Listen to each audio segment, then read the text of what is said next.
जो पाया हमने खो ना जाए, जो खोया उसका ध्यान करें। लखनऊ महानगर के स्वाध्याय मंडल द्वारा प्रस्तुत अनहर्ड इंडिपेंडेंस, इतिहास के पन्नों में खोई हुई आज़ादी की एक अनसुनी गाथा आपके बीच में लेकर के आया हूँ। नमस्कार साथियों, मैं सीताकांत मिश्रभू, राष्ट्रीय कला मंच प्रांत संयोजक अवंत, आज आपके बीच में एक ऐसी ही गाथा लेकर के आया हूँ जिन्हें हमने अब तक नहीं सुना। ये वो महानायक हैं जिनका नाम इतिहास में नहीं लिखा गया, क्योंकि ये क्रांतिकारी थे। ऐसा व्यक्तित्व जिन्होंने बंगाल के नोआखाली में हिंदू मुस्लिम दंगों में मुस्लिमों के द्वारा मारे जाने से क्रुद्ध होकर अपने कुछ साथियों के साथ अपनी आत्मरक्षा के लिए जिहादियों के खिलाफ आवाज़ उठाई, हथियार उठाए। इन परिस्थितियों में हिंदुओं के मारे जाने पर चुप बैठे गांधी मुस्लिमों के मारे जाने पर दुखी हुए और अनशन पर बैठ गए। इस वीर पुरुष का नाम है गोपाल पाठा खटीक। हाँ, गोपाल पाठा खटीक।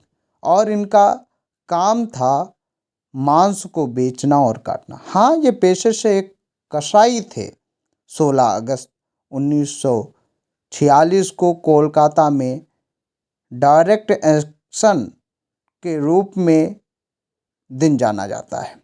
इस अविभाजित बंगाल के मुख्यमंत्री सोहरावर्दी के इशारे पर मुसलमानों ने कोलकाता की गलियों में भयानक नरसंहार आरंभ कर दिया था। कोलकाता की गलियां शमशान से दिखने लगी थी। चारों ओर केवल हिंदुओं की लाशें और उन पर मंडराते गिद्ध ही दिख रहे थे। जब राज्य का मुख्यमंत्री ही इन दंगों के पीछे हो तो फिर राज्य की पुलिस से सहायता की उम्मीद करना भी बेईमानी थी। यह सब कुछ जिन्ना के इशारे पर हुआ था।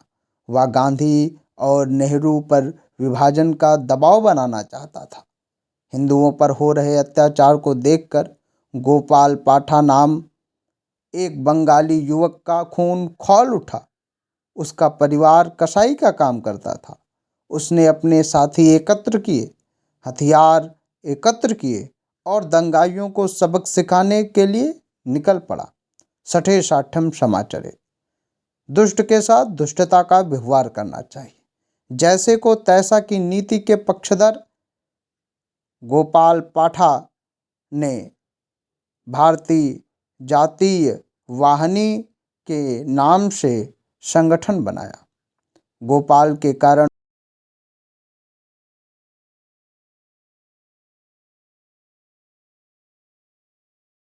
सोहरावर्दी ने सेना बुला ली, तब जाकर दंगे रुके।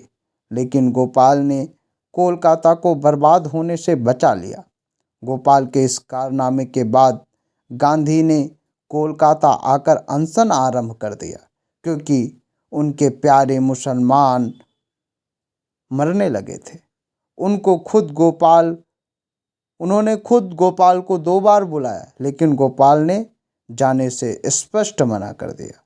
तीसरी बार जब एक कांग्रेस के स्थानीय नेता ने गोपाल से प्रार्थना की कि कम से कम कुछ हथियार तो गांधी जी के सामने डाल दो, तब गोपाल ने कहा, जब हिंदुओं की हत्या हो रही थी तब तुम्हारे गांधी कहाँ थे? मैंने इन हथियारों से अपने इलाकों की हिंदू महिलाओं की रक्षा की है। मैंने इन हथियारों को केवल आत्मरक्षा के लिए उठाया है। मेरे विचार से अगर किसी दिन हमारे देश में हिंदू रक्षकों की स्मृति का मंदिर बनाया जाएगा, जैसे वीर सावरकर ने देश का सबसे पहला पतित पावन मंदिर बनाया था, तो इस मंदिर में महाराणा प्रताप, वीर शिवाजी राजे, संभाजी और बंदा बैरागी सरीखों के साथ गोपाल पाठा का भी चित्र उसमें अवश्य लगेगा। मुझे विश्वास है कि आपको गोपाल पाठा की यह कहानी सुन करके, यह दास्तान सुन करके अच्छा लगा होगा। बहुत बहुत धन्यवाद। भारत माता की जय। वंदे मातरम।